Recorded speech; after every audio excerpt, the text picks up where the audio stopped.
You have Cliff Kingsbury getting hired, was supposed to go to the Raiders, but now going over and signing with the Commanders. And now all the rumors are starting. Are they going to make a play for Caleb Williams? Because, of course, Cliff Kingsbury and Caleb Williams got that connection. Yeah. We going to I see. want to try and remember where we are currently at with the draft picks. You got Bears, Washington, New England. Three teams that would be stupid outside of the Bears because they actually have an option. They would be dumb to not take a QB, right? Washington needs a quarterback. Patriots need a quarterback. And everybody doing their mock drafts are praying one of those teams doesn't take a quarterback so the guy that they want can be got. But the Bears, if with Kingsbury, with Kingsbury going to Washington, and there's the obvious Caleb Williams connection, right? What that opens the door for the Chicago Bears is to swap from 1 to 2. Which is what I said months ago. Which is Crazy, though. Yes, but that's genius. Get something, right? You could get a premium pick, or at the worst, right? You could get like a second rounder. You could work it. And then you could go get your guy if you want, or you could trade down and get, like, there's so many options. I just think for the Bears, the worst thing that they could do is, I guess, I mean, maybe that's exaggerating a little bit. I just don't think they should get rid of Justin Fields right now because they're keeping Eberflus. I've been on that train for a bit.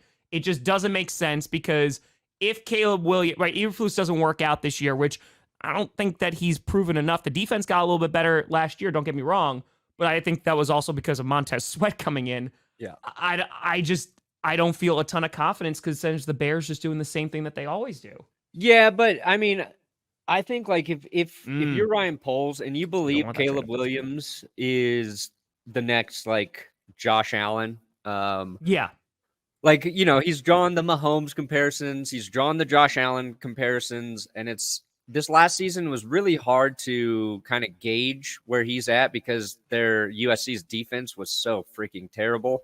I'm not sure. And it's just like you're at such an advantage when you're playing at a school of that level. But if you think he's one of those guys, then you just draft him. Just take him at 1. Don't mess around anymore. But if you're Chicago and you do believe in Justin Fields and you go to 2, because you're going to get Washington's second round pick at least, and you're going to get their first round pick next year, then jump to 2. Don't take your quarterback. Take your Marvin Harrison. Just build around him. You're still my girl's favorite hockey. Shout out Kathleen on the YouTube. What? It's not hockey. Honky. Oh. I'm your favorite hockey? Oh, I've talked about the Avalanche a couple times. Go Avs. 2-2. Let's go. Never learned to read, this honky didn't. So that's the thing about you mentioned Caleb Williams. I mean, yeah, that seems to be also a consensus. You mentioned about Caleb Williams, like if you think he's going to be the guy, then you just draft him, right? Yes. I feel, and this might be my own ignorance bias, like I just don't know because I haven't sunk enough time into Caleb Williams yet.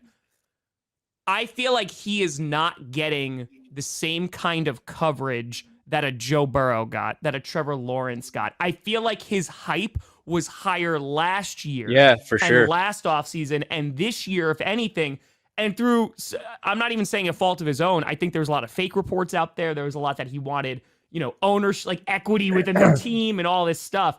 But I think that he hasn't gotten that level of hype that could justify, like, you know what? No matter what, we're drafting this guy. Yeah, because it was that stuff, and then the recent ones where he doesn't want to play for the Bears, right? And then like he posted a picture of himself as a kid in a Bear shirt, but like I think he'll play for whoever drafts him, top 3, obviously.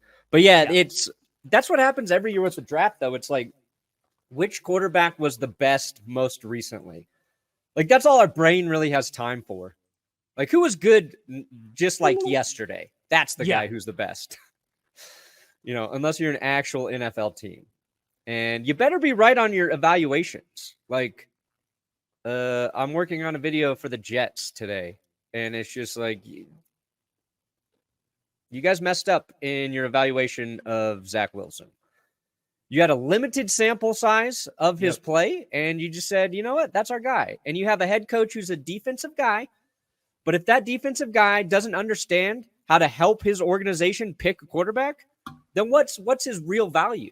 Like, don't but get it wrong. also just shows, I mean, like the Broncos can relate to this. There's Oh lots of God, teams that can relate every time to I this. watch Josh Allen play, I'm like, could be mine. You get put in a position where if you are like one of those like middling teams and you get a high draft pick, you're just like desperate. You're like, we got to go get a quarterback because everything is better when you have that quarterback. Now, you can build a really great team in the interim and like in the meantime, and then be like, okay, well, now we have a quarterback. Now we can go, which I think is kind of what the Broncos thought they were doing with Russell Wilson, but that didn't work out. And so now it's whoever is going to draft these guys. It's a total gamble because it's the draft, right? Because you just never know. But yeah, the Bears are in a situation where they can have everything they want, but could also colossally screw this up.